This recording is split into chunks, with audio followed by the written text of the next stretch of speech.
各位网友，大家好，今天是2020年8月25号，星期二，欢迎大家参加王健每日观察直播一的节目。我们今天的题目是 TikTok 起诉川普政府背后的计算啊，我们就讲这个官司啊，因为这个官司呢有点特别啊，有点特别。先说新闻，美东时间8月24号上午。TikTok 在它的官网上发表一则新闻，说这个美国总统行政命令有可能剥夺 TikTok 的权利，既没有任何证据证明采取这种极端行动的正当性，也未经过任何正当的程序。我们坚决不同意政府的立场。TikTok 正式宣布启动对总统行政命令的司法复核啊，大家记住，这叫司法复核啊。它理由是什么呢？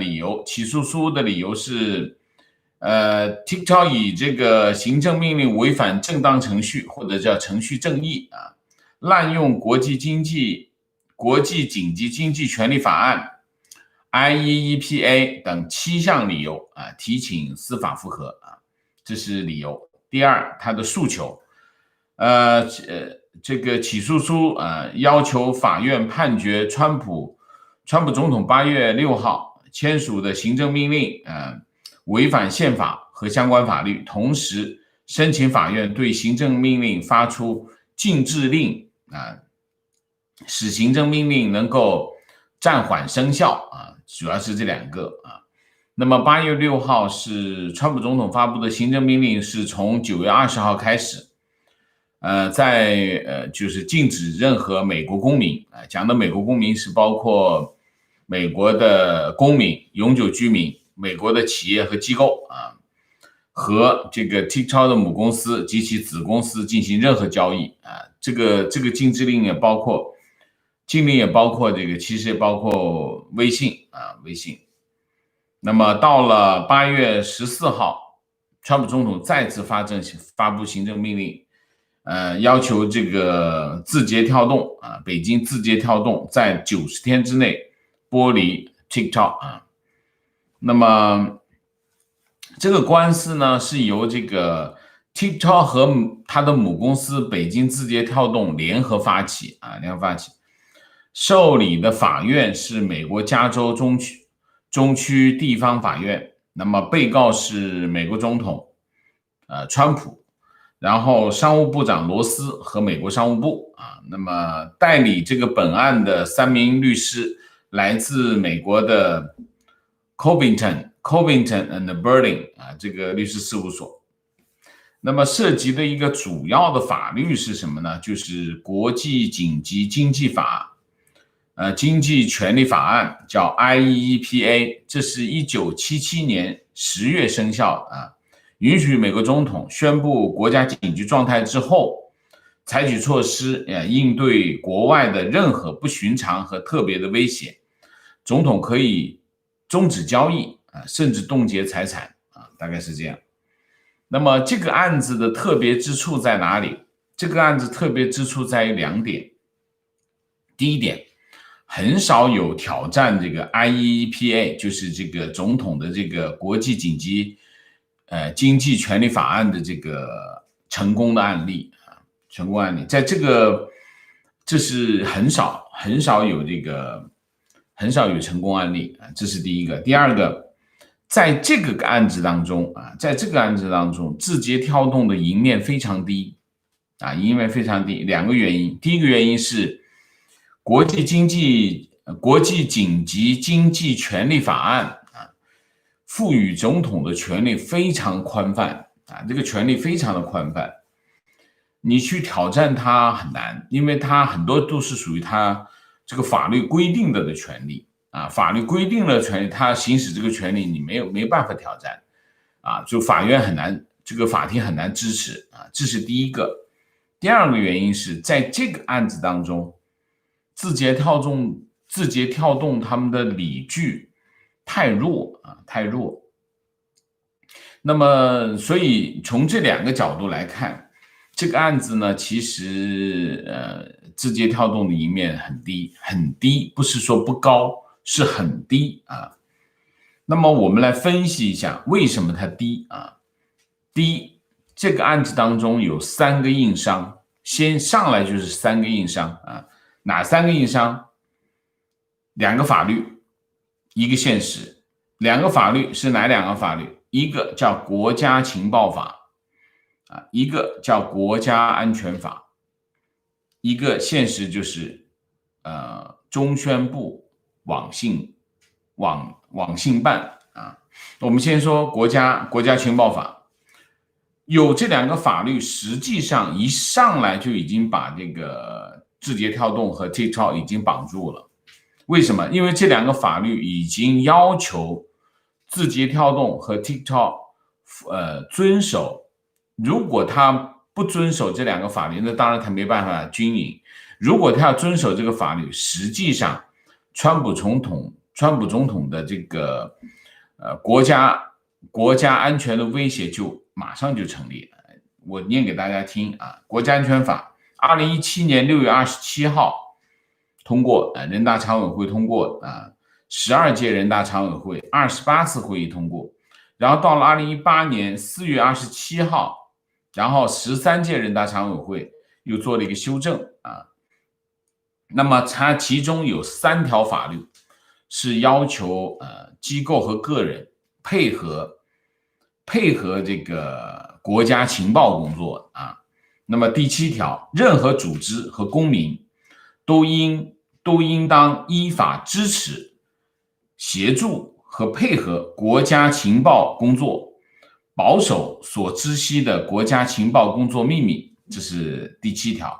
12条，国家情报工作机构可以按照国家有关规定，与有关个人和组织建立合作关系，委托开展相关工作，这是第12条啊。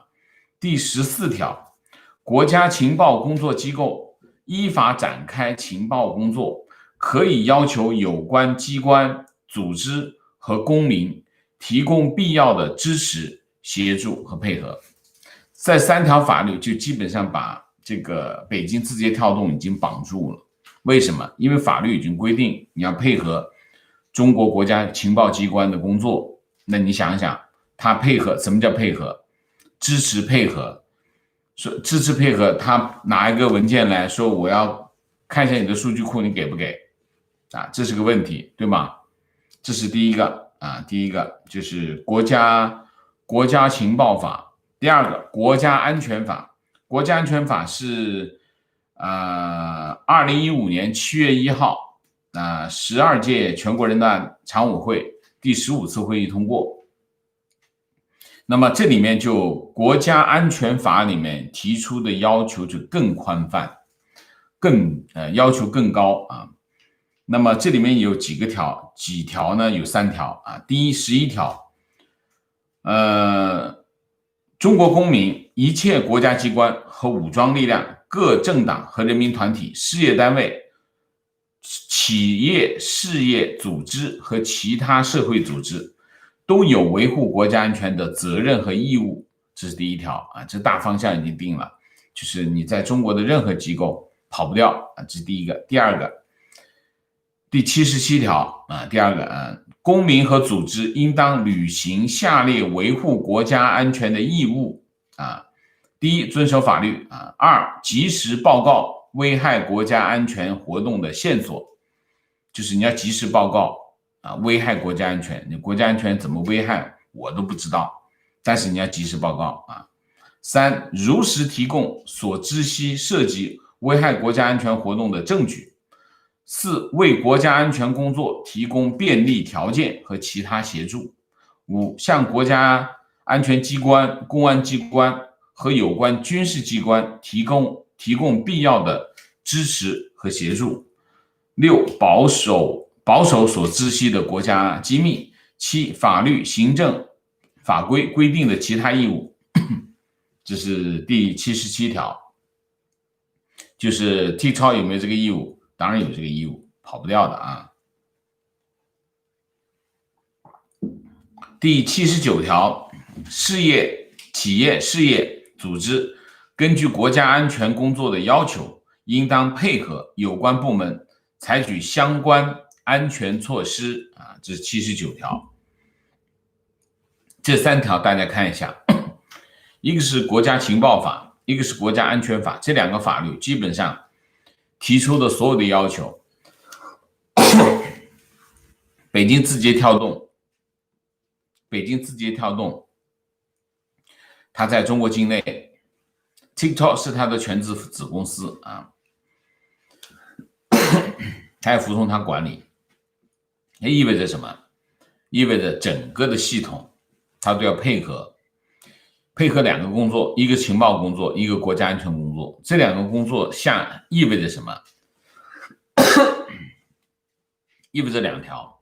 第一条，对不起，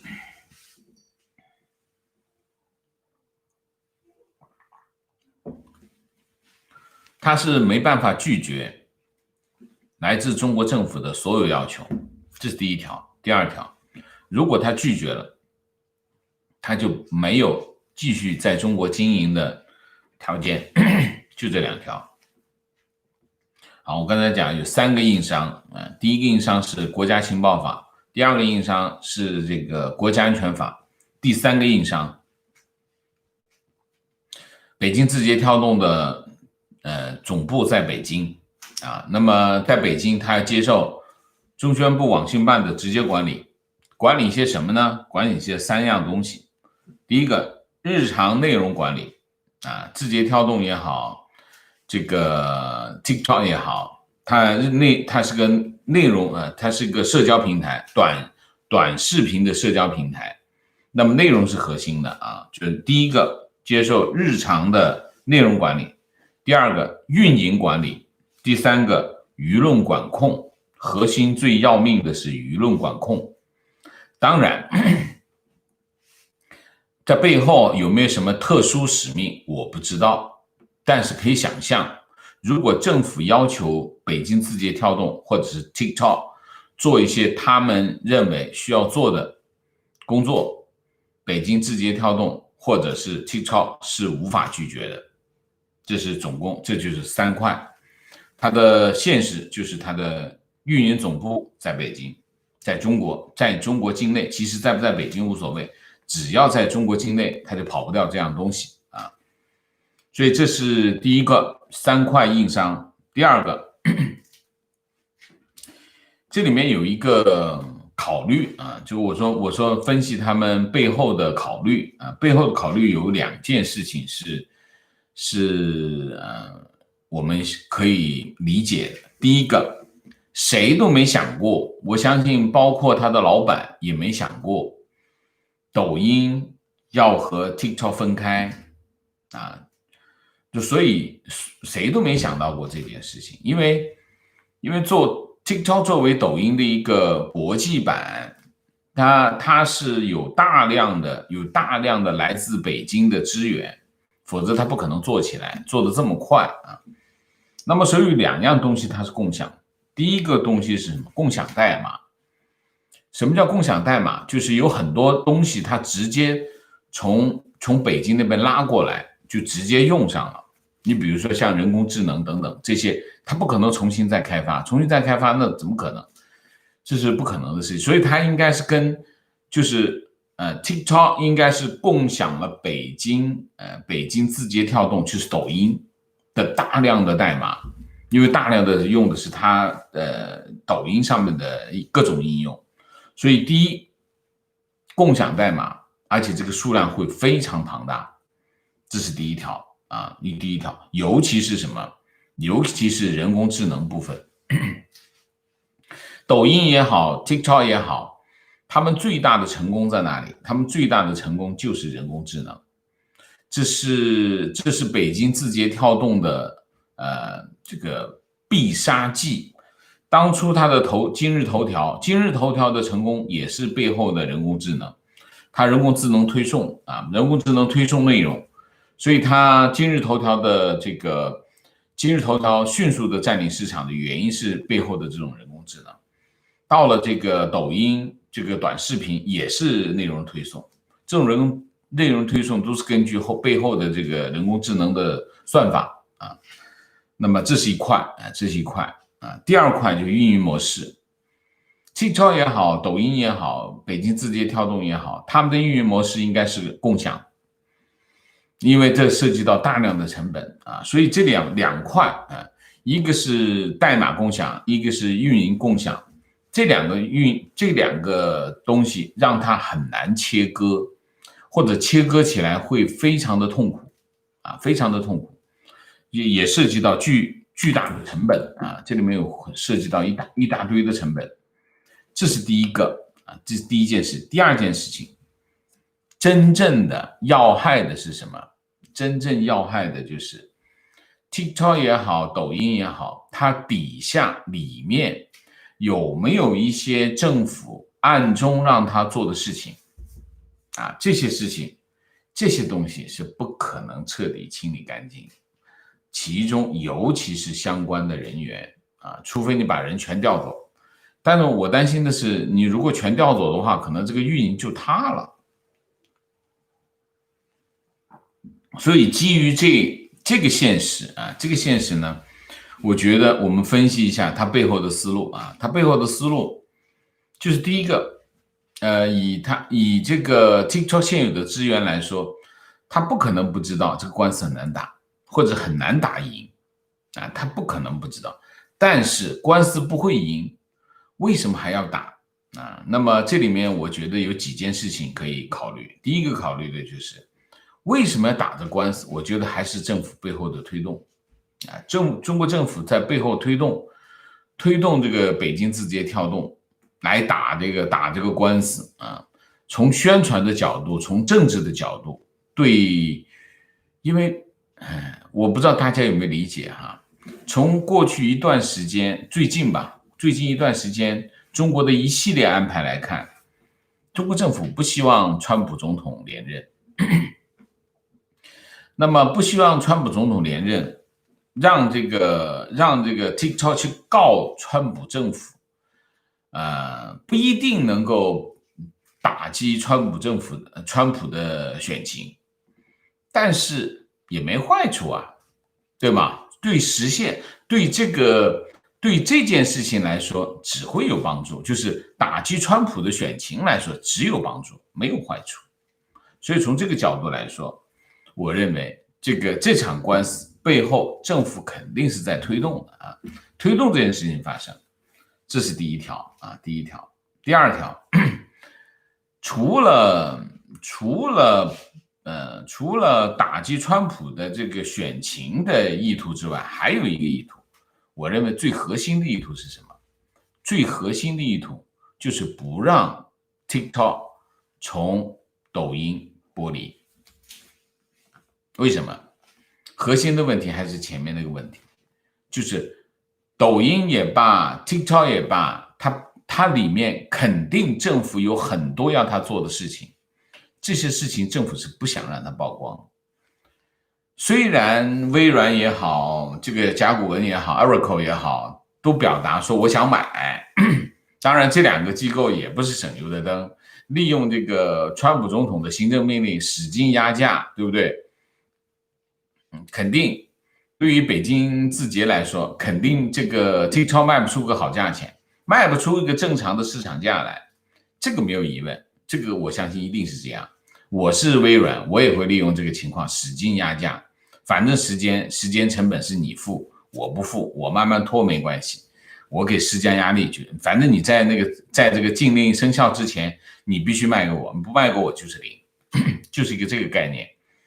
所以在这个问题上呢，那么但是对于中国政府来说，他不希望它成交，为什么？你要是没清干净怎么办？你把它整个卖给他了，那最后他接手之后打开一看，哟，你这里面有一大半是政府在来搞这个美国选举的，那怎么行？那这不出事儿就搞大了嘛？对于中国政府来说，反正让你卖不成，我也没损失，我请客你会超有什么关系？所以我认为这个官司还有一个效果就是什么？就是不让它成交。当然，你可以不让它成交可以从2个方面实现，一个方面实现是什么？一个方面实现就是谈判拖着，谈不成不就成交不了吗？但是如果你用谈不成的方法让它无法成交的话，别人会说你闲话，说你你故意不成交，所以没人同情你，对不对？这件事情你就变成了你背后有不可告人的秘密，你才不成交嘛。你从谈判的这个进程，谈判对手会把这件事情讲出来啊。但是如果你打一场官司，跟川普总统打一场官司，这场官司一拖延下去，你没办法成交，没办法成交，那最后你关闭了，这个责任谁背？川普总统背，不是 TikTok 背，也不是北京自己也背。所以我觉得这个背后的思考就是2个思考，一个思考是什么？跟川普总统打官司，这个思考，这是第一个思考。第2个思考就是不想成交，不能卖给别人，卖给别人不好弄，卖给别人有风险，有政治风险。这就是我认为就是这场官司背后的2个动。当然你说川普总统说啊，你既然跟我打官司，好吧，我把这个禁令延长，那不是正好了吗？反正延长到选举之后，那他就可以在选举期间把该做的事情做完吧，是不是？所以这不是正好吗？所以这个计算这里面是有计算的，就是要么呢就不成交，川普总统不延长这个禁令的时间啊，那就不成交，不成交就关掉了。那这所有中间发生的事情都已经不存在了，这是第一个。第2个，如果延长正好，我还可以做对选举产生影响的工作，对不对？所以这里面就是我认为他的思考就这2个，这2个计算在这里头啊。好，我们就关于这个 TikTok 的这个议题，我们就讲到这里。我们下面就讲回应一下昨天晚上这个关于这个中美贸易谈判的这个视频会议啊。那么这个会议呢，昨天晚上匆匆忙忙在读者问答的环节我们讲了一下啊。那么我们今天再详细的主要是要评价一下。第一个参加会谈的当然就是3个人，一个美方的，一个是莱特希泽，还有一个就是努姆钦啊。那中方代表当然就是刘鹤啊。这3个人开了一个视频会议啊。这个会议呢，就大家感觉有什么特点？就是广东话叫失驚無神開咗，就是意思就是一不小心就开了，完全没有这个中方想要的那种仪式感。中方其实在和美国的所有的交往过程当中，都希望保持一种仪式感。什么叫仪式感？敲锣打鼓，先敲锣打鼓，然后在这个旗帜进场，然后在领导人开始进场啊，就有这个仪式感。这个仪式感给谁看？给中国老百姓看。你看，我们跟美国人平起平坐，你看他们很尊重我们，很怕我们，我们很有力量。这种仪式感要有这种效果。但是你看昨天这个会啪开了，一点仪式感都没有啊。这就你什么意思？就是美国人不给中国面子，这就仪式感是面子的问题啊。宣传是有宣传的效果，美国就不给你这个宣传，打个电话开，马上就开了啊。这是第一个啊，而且之前也不预告，也不通知啊。这第一个。第2个，你看看中方跟美方发表的这个声明，中方就一句话讲完了，双方就加强2国宏观经济政策协调、中美第1阶段经贸协议落实等问题进行了有建设性的对话，双方同意创造条件和氛围，继续推动中美第1阶段经贸协议和落实。第一句话就是撒谎。撒什么谎？你看，双方就加强2国宏观经济政策协调，美国跟你宏观经济政策协调，你疯了，这就是给自己脸上贴金。美国才不理你呢，宏观经济政策，也轮不到这个商务部、财政部在这讲这个是怎么协调。你中国的财政政策跟美国的财政政策协调怎么协调？这个根本无法协调，所以这个这就是纯扯，往自己脸上贴金。然后就是落实第一阶段协议啊，然后双方同意创造条件和氛围，这就是给自己脸上贴金，继续推动第一阶段协议的落实。其实讲到底就是要落实第一阶段协议啊。然后美国贸易代表办公室的声明是怎么说的啊？就你看这个声明，你就知道中方的声明什么意思了啊。双方都看到了协议的进展，都承诺采取必要措施确保协议的成功。双方讨论了中国为实现协议所要求的结构改革和采取的步骤，这些改革将确保加大知识产权保护，清除美国公司在金融服务和农业领域面临的障碍，并消除强制性的技术转让。双方还讨论了中方采购美国产品显著增加，以及今后落实贸易协议所需要采取的措施。你看一下美国贸易代表办公室的声明，你就知道整个的会议都是美国提出要求，你要这个，你要做这个，你要做那个，你要做那个，你要做这个。落实第一阶段协议就是你要做的所有的事情。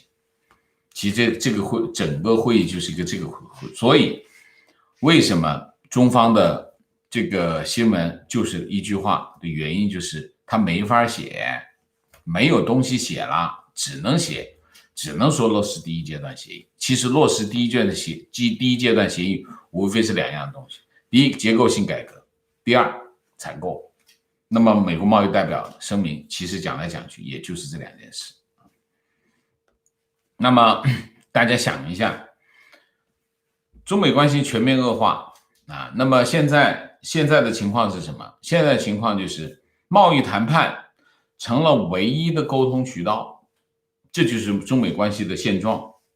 这也是川普政府的一个策略，所有管道都关掉不见。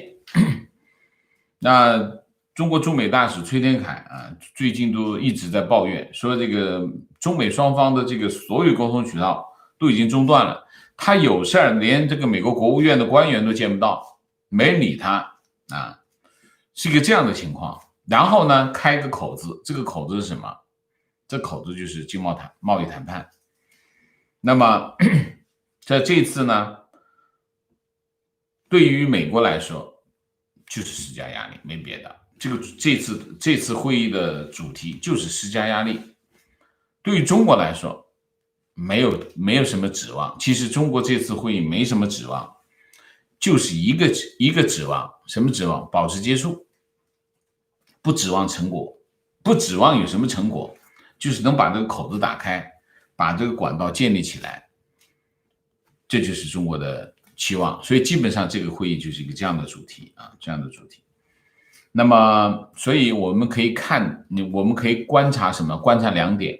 第一个，中美关系恶化、紧张一直在持续下去，将会一直持续下去，而且我相信这个紧张程度会越来越高。为什么？因为川普总统的政纲就是连任的政纲，把什么拿出来了？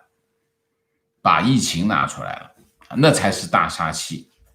那如果下一阶段美国开始把这个川普政府把疫情这个话题开始炒热的话，那中美关系就更恶化啊，更恶化。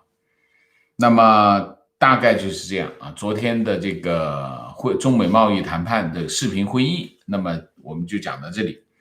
那么我们再讲一下很夸张的一个东西啊，这个东西是什么？大家知道啊，这个北戴河会议有个三硬三软的这个说法啊。那么其中有一硬，什么硬？叫宣传要硬。宣传要硬到底有多硬？我们来看一下啊，今天的这个人民日报刊登了一篇长文啊，大家在推特上面都看到了啊。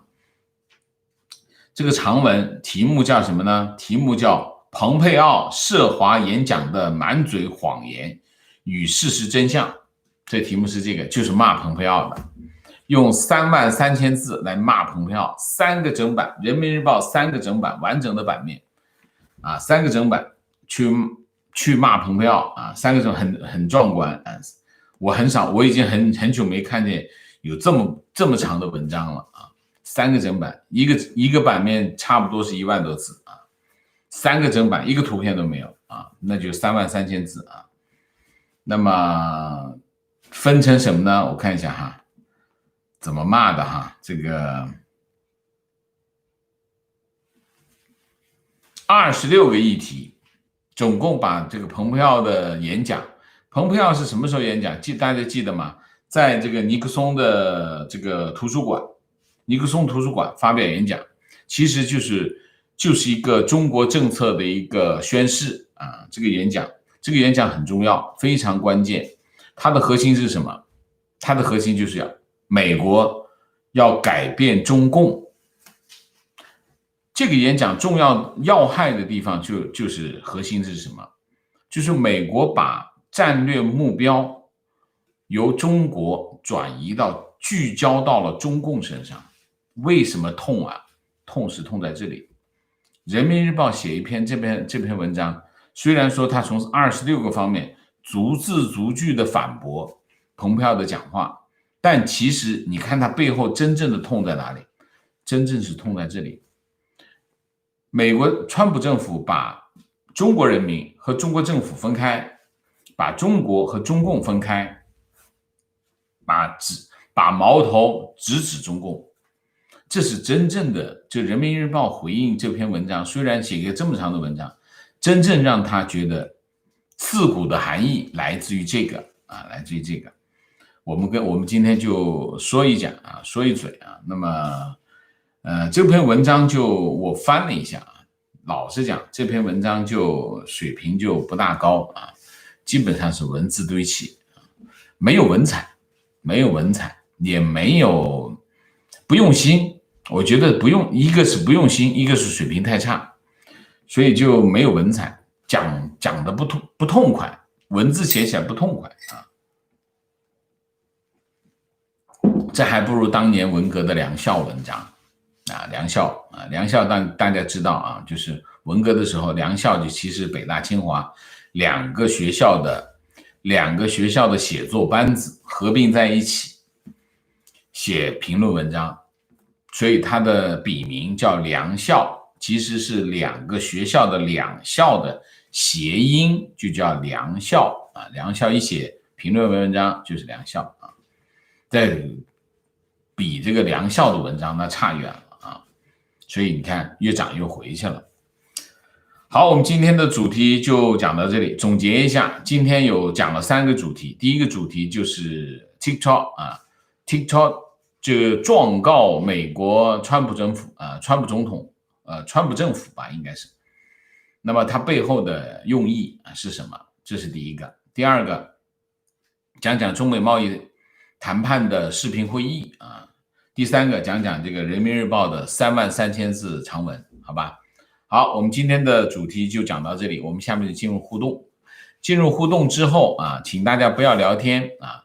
那么3点：情况、问题、观点啊。那么进入互动之前，例行公事，请大家点赞，请新来的网友订阅，请大家加入我们的会员，支持我们做更好的节目。提醒一下，最近这个平台吸粉频繁啊，所以大家都检查一下自己的订阅还在不在。另外一个呢，就请大家多多支持，多多点赞啊。我们最近点赞的有点少，那么我们被推荐的也会少一些。我们还是希望我们有更高的流量，能够让我们的信息传递给更多的朋友，好吧？好，我们现在进入互动啊。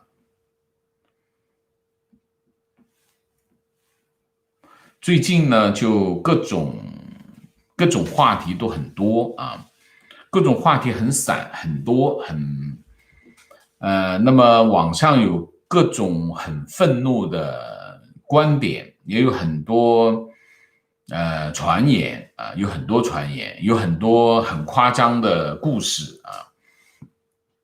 我给大家的建议是什么？我给大家建议2条。第一条，一些夸张的故事可以看没问题但是大家要记住通常富有非常高的戏剧性的新闻故事通常是假的没有那么有新闻通常是比较枯燥的让新闻没那么枯燥的办法就是解读但是通常新闻本身是枯燥的，这是第一条。第二条，新闻里面的戏剧性有吗？有，很罕见很罕见，新闻的戏剧性很罕见。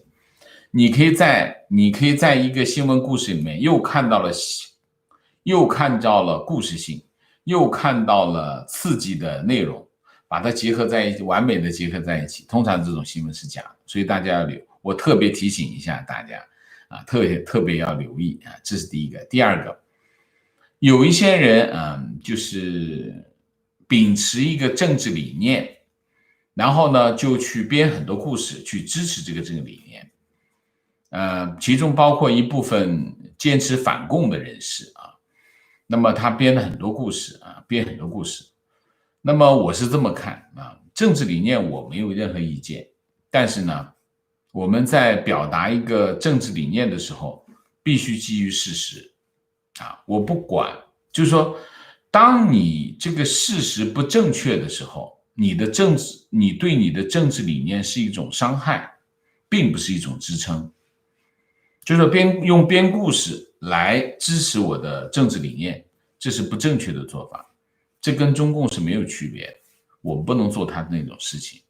所以在这一点上，我也要提醒大家要小心要小心，就是我们还是要经常审视一下我们自己常识是不是坚持了我们自己的常识，还仅仅是这种主观意愿你比如说，我还是举那个例子，什么例子？数字货币。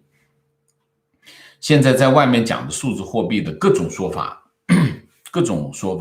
我认为90%都是不正确的，不符合常识不符合常识。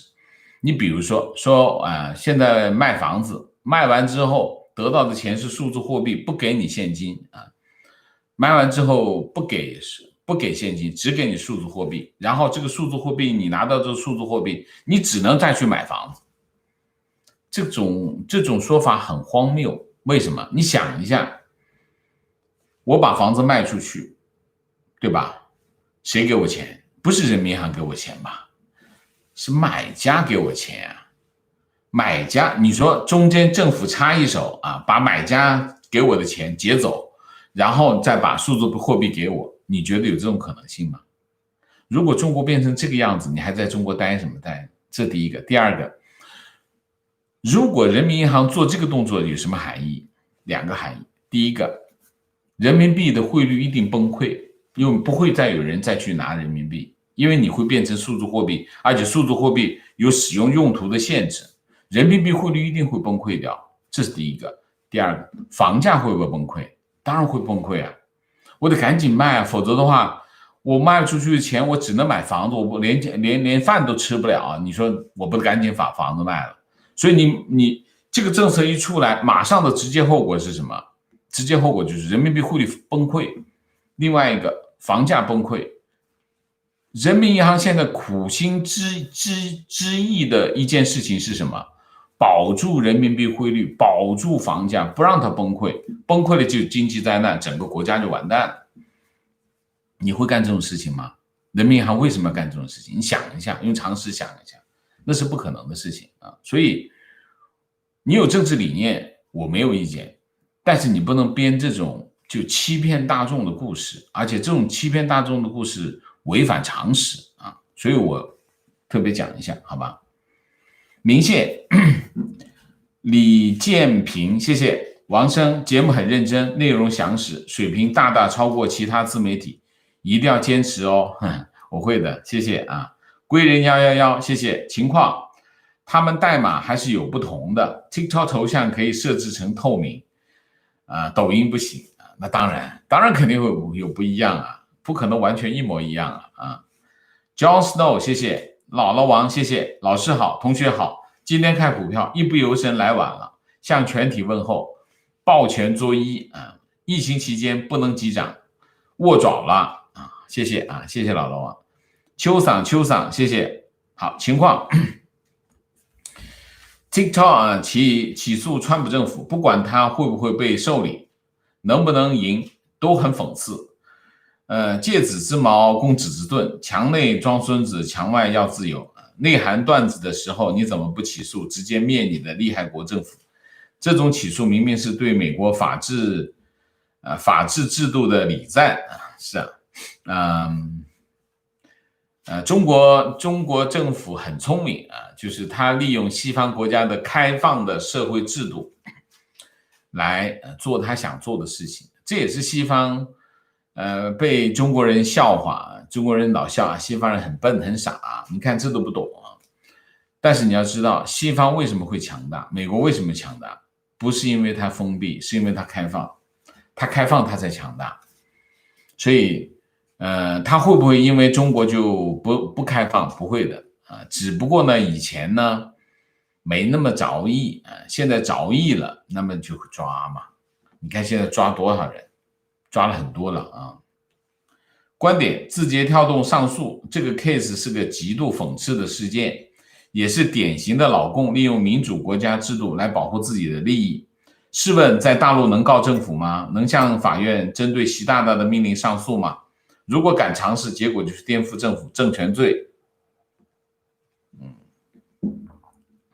观点 ：TikTok 就是一个拖字诀。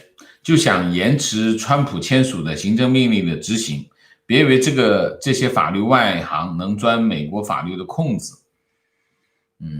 我觉得他的策略就是，这个是对的啊，就他的策略就是拖字诀，以拖代变啊，以拖代变，就是如果我打着官司，那么他延迟这个行政命令延迟执行的话呢，那我就正好。美国大选期间我就可以做事，如果你不延迟啊，那么这个官司一打，交易买不成，这个美国的公司买不成这个 TikTok 啊。观点 ：TikTok 在美国打官司，只要是为了激发反美的情绪、反美的激情、民族主义啊。情况突发：25号下午4点，驻港领事馆职员被袭击。头破血流，美国领事已经送去玛丽医院，职员是吧？观点：人民日报越骂越是说明蓬佩奥做得好，触到他们的命门了，也让人们更多关注蓬佩奥到底说了什么。免费广告，呵呵。提问：王老师，人民日报会不会趁机把蓬佩奥的观点告诉中国老百姓？对啊，如果你逐条26个观点逐条反驳，那不是你首先得讲他说了什么呀，对吧？你是不是趁机把这个蓬佩奥的观点告诉中国老百姓？中国老百姓会把人民日报倒过来读的，都是这么读的。我们以前在国内也是这么读的。人民说旗帜鲜明的反对他，我们就反过来看看叉到底说什么，就是这样的效果啊。情况：王老师好，美西好，我是蒙古人。几乎每天无一遗漏地跟听了8个月的节目。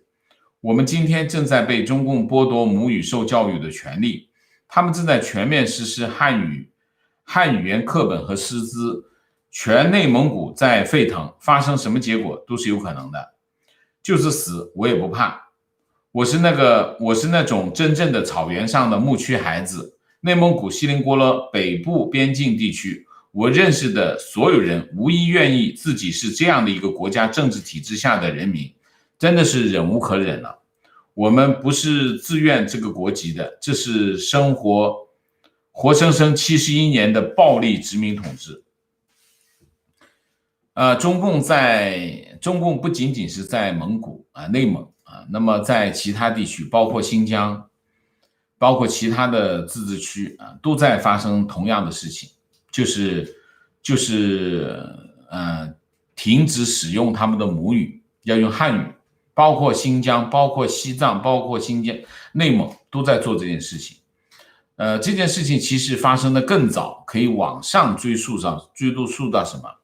追溯到上海，追溯到广东，就是不能用上海方言啊，就是不是说上课的问题啊，就是不使用方言，就是全部用普通话。这就像广东现在像广州啊，已经早就开始这个东西，广州人发起一个保卫粤语的运动，就是这个原因啊。所以中共是什么？中共是文化的敌人，就是所有的文化现象，中共反对制止暴力的对待所有的文化现象啊，所以中共是文化的敌人。我说这个话不是随便一说，就这一件事情一说，是从中共建政到现在，他的一系列行为证明他是文化的敌人啊，这是结论啊。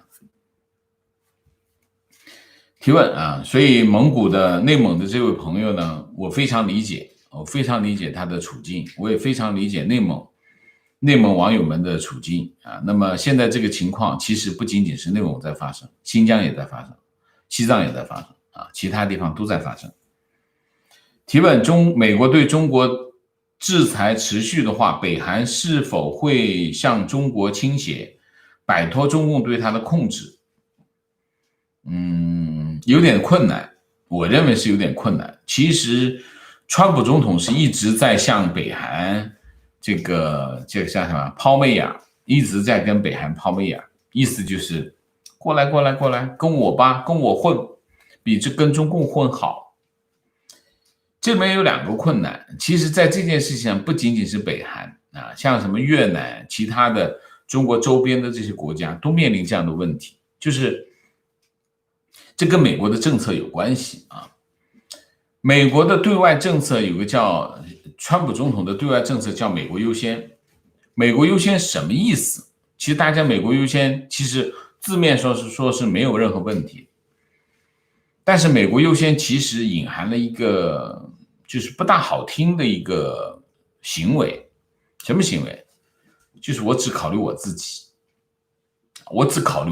美国优先嘛。那么我什么东西我只想我的利益，就是说美国成为世界的领袖啊，或者灯塔之国，他要做两件事情，他才能维持这样的地位啊。第一件事情，他得维持这个世界的格局和秩序，这是第一件事情。第二件事情，你必须维持道德的制高点，你要做这两件事情，你才能够获得美国现有的国际地位或者世界地位、政治地位、其他地缘政治什么东西都好，你现在的地位必须做这两件事情。你做了这两件事情，你才能够得到什么呢？现有这个地位获得的全局性的利益，比如说美元霸权，你必须在你一个全球性的这种地位上才能有美元的霸权等等。川普总统的美国优先政策其实破坏了什么？破坏了他这种地位啊！当他破坏他这种地位的时候，所有人都在提一个问题，什么问题？就是我敢跟他合作吗？是不是一到关键时候要把我给甩了呀？会不会这么想？这就是个问题，这就是美国优先的这个对外政策产生的副作用。这个副作用是什么？疑虑，你的伙伴、你的盟友的疑虑。你看欧洲的态度你就知道，你看欧洲国家的态度你就知道，这些你的盟友，这都是传统的盟友，对你产生了疑虑，因为你美国优先啊，你一优先的话，你什么时候你把我给踹了我都不知道啊。所以当你的盟友开始疑虑的时候，你很多对外政策你推动的时候，你去推不动，这是一个问题。第二个问题，你在争取别人的合作的过程当中，大家也会抱着怀疑的态度，比如说朝鲜也好，越南也好，新加坡也好，整个东南亚国家也好，都会有疑虑。疑虑什么？这美国优先，你这一优先我怎么办？就是这个问题。所以在这个问题上，川普总统一直在向这个金正恩招手。这个第一个问题就是我刚才讲美国这个疑虑，这第一个。第二个，朝鲜跟中国接壤，美国在太平洋那一头，虽然你有在韩国驻军，但是毕竟你在太平洋那一头，远亲不如近邻啊。近邻什么意思？就天天打交道，天天在一起。所以美国想从中国身边把金正恩拉走，拉到自己身边来，有点难，有难度，不是不可为，是可为。这就要看什么？看中国跟朝鲜之间有没有出现裂痕，有没有出现裂痕啊？这些裂痕，美国有没有把握这些机会去做一些工作？这就是这件事情的可能性。如果美国真的做到了这件事情，那对中国打击就太大了啊！这就是一个问题。问一个直接的个人立场问题：中国政府不希望川普总统连任，王先生，你希望川普总统连任吗？这个问题，怎么说呢？我基本上在这个问题上没有立场，就是说两个原因。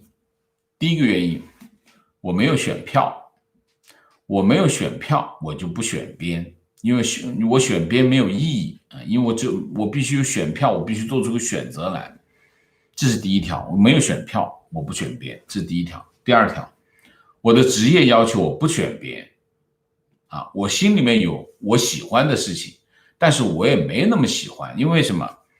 你对川普总统也好，对拜登也好，川普总统有我喜欢的部分，也有我不喜欢的部分啊。我老是跟大家讲，他有些政策我很支持，我很赞成，有些做法我不赞成，我不喜欢，所以这不足以让我去选择啊。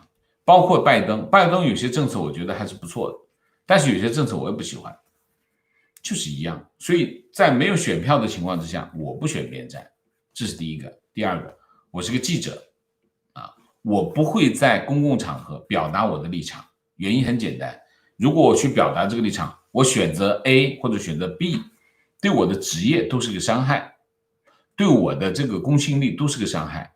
我必须中正持平，表达对双方选举候选人的态度啊，就是说对就是对，错就是错。我对川普总统我认为是对的，我去支持赞成；我认为不对的，我就批评。所以你可以看到，这是一个很奇怪的现象。有川普的支持者骂我是这个拜登的支持者，有拜登的支持者也骂我是川粉啊等等啊，甚至还有人把我放到这个什么网络川粉的这个名单里面去啊，大家都知道啊。所以其实在这个问题上，正反过来证明什么？我对无论是川普也好，拜登也好，我只说他们基于事实的看法，其他的我都不说啊。对的就是对的，错的就是错的，跟喜欢不喜欢没有任何关系。我在推特上我也讲得很清楚，我不粉任何人，我从来都不粉。为什么？你一个记者去粉人，这是什么记者？这太不专业了，好吗？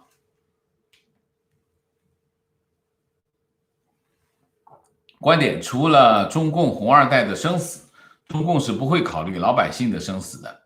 毛的思想就是我死了以后管他洪水滔天。习是毛的好学生，所以他会延续这个思想的发展。而且习说了，搞社会主义上面的大佬也没有办法反对，所以现在的中国只有等待。观点：我理解数字货币和微信支付是没有特别的区别，就是一个国家的平台，一个私企平台，所以对普通民众应该没有啥影响。我建议你还是要看一下啊，看一下我们之前讲过，我讲的非常的清楚啊。微信平台是什么？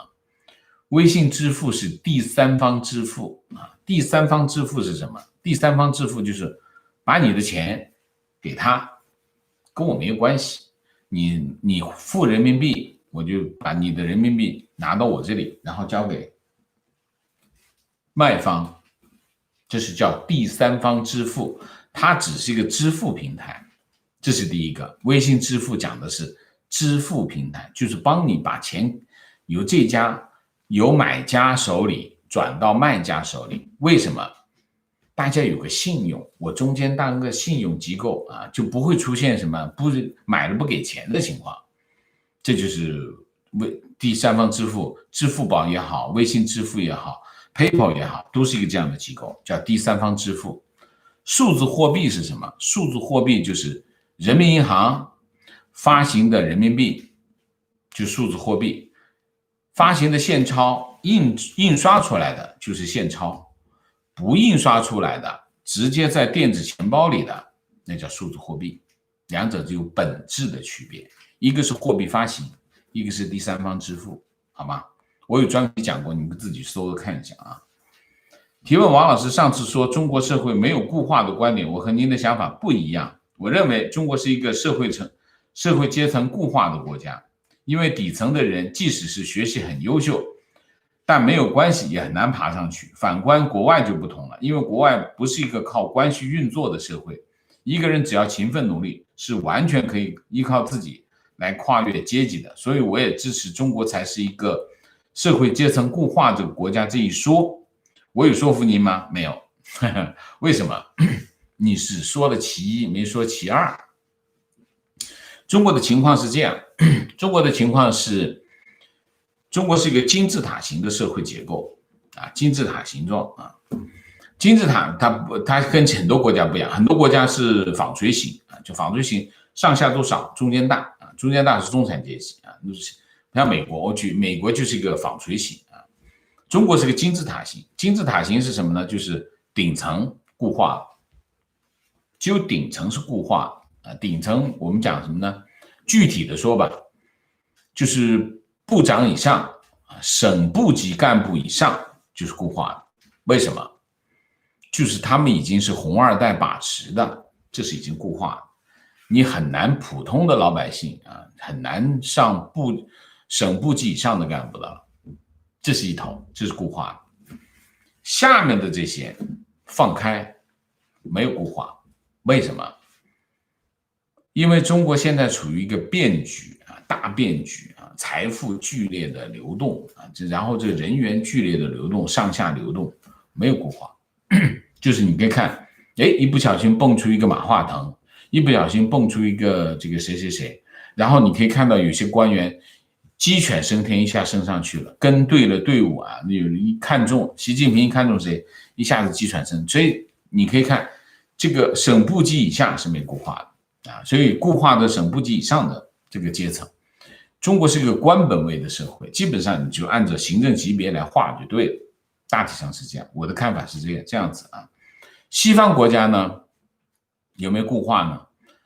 西方国家你要看什么社会啊？我举个例子，日本社会是个社会相对比较固化的国家为什么？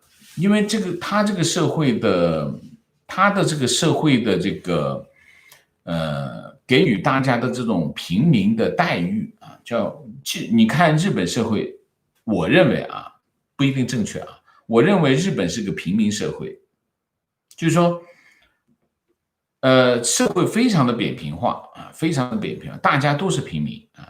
你在一个岗位上，或者你在一个职业上，你可以干很久，因为大家都是平民，都得到相应的待遇和尊重。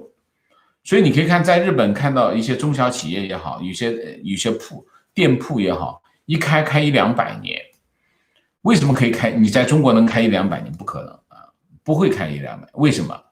因为你开店铺得不到社会地位和尊重，也得不到足够多的财富，所以日本是个扁平化的社会。这种扁平化的社会，就是说我在各个社会岗位当中，我都得到足够的财富和足够的尊重，我就愿意在这待着，我就不干别的了。我没有动力去当官，我没有动力去考学，我没有动力去做学问。我就觉得这件事情挺好，我干第一代干完以后，第二代接着干，第三代还干个5、6代都没问题，就是这个道理。中国行吗？中国不行，你干一家不行，我得干个连锁，干完连锁干集团，为什么？不够啊！第一，钱挣的不够啊；第二，社会地位也不够啊，我没有得到足够的尊重啊，那你就得在这使劲搞。美国社会怎么样？美国社会我觉得介乎两者之间吧，就是它有一定的社会流动，但是也不是那么强，也不是那么容易的啊。你说啊，靠个人努力啊，大家记住，靠个人努力跑上去的人永远都是少数啊。但是上升通道在那里就没有固化，只要上升通道是保持通畅的，那就没有固化。那你看一下中国有没有通畅？美国有没有通畅？日本有没有通畅？你就看我们说固化的非常重要的判断依据就是上升通道有没有被堵住，是不是通畅，好吗？观点太认同王老师关于新闻不该经历这一特色。一般我看到标题经历的就直接忽略，很多自媒体的视角很极端，不一定是基于事实，但没有普遍性，是很小群体的视角。因为有对比，所以更喜欢王老师的节目，每一个观点都是常识和现实的连接啊！谢谢你的肯定啊！观点：日本的老铺多，更多是因为土地私有，社会对传统有足够的尊重啊。OK， 情况：荷兰已经把华为禁掉了，王毅估计去施压了啊。情况：王老师说自己的职业要求中立。可我看好多西方记者完全不保留自己的立场，那是他，我不能跟他一样，他跟我不一样，好吗？情况：9月大学开学，进校后无法再出校门，以疫情为借口控制人身自由，变形的监狱啊。提问：现在王老师对美国制裁华为是如何看待的？从价值观方面，跟我制裁华为有价值观的问题吗？没有价值观的问题。我不理解你价值观是怎么跟制裁华为联系起来的？没想啊。情况：今天是七夕，说个段子，10多个小时过去了，朋友圈还没有人秀转账红包，可见经济形势真的严峻啊。OK， 好，明谢啊 ，Donald 七旬老人，谢谢支持王先生忠于新闻真实性的认真态度。谢谢你的支持和肯定啊！好，我们今天的节目就到这里，感谢大家的参与，我们下个节目再见。再见之前，请大家点赞，请新来的网友订阅，请大家加入我的会员，支持我们做更好的节目，做更好的自己。谢谢大家，谢谢。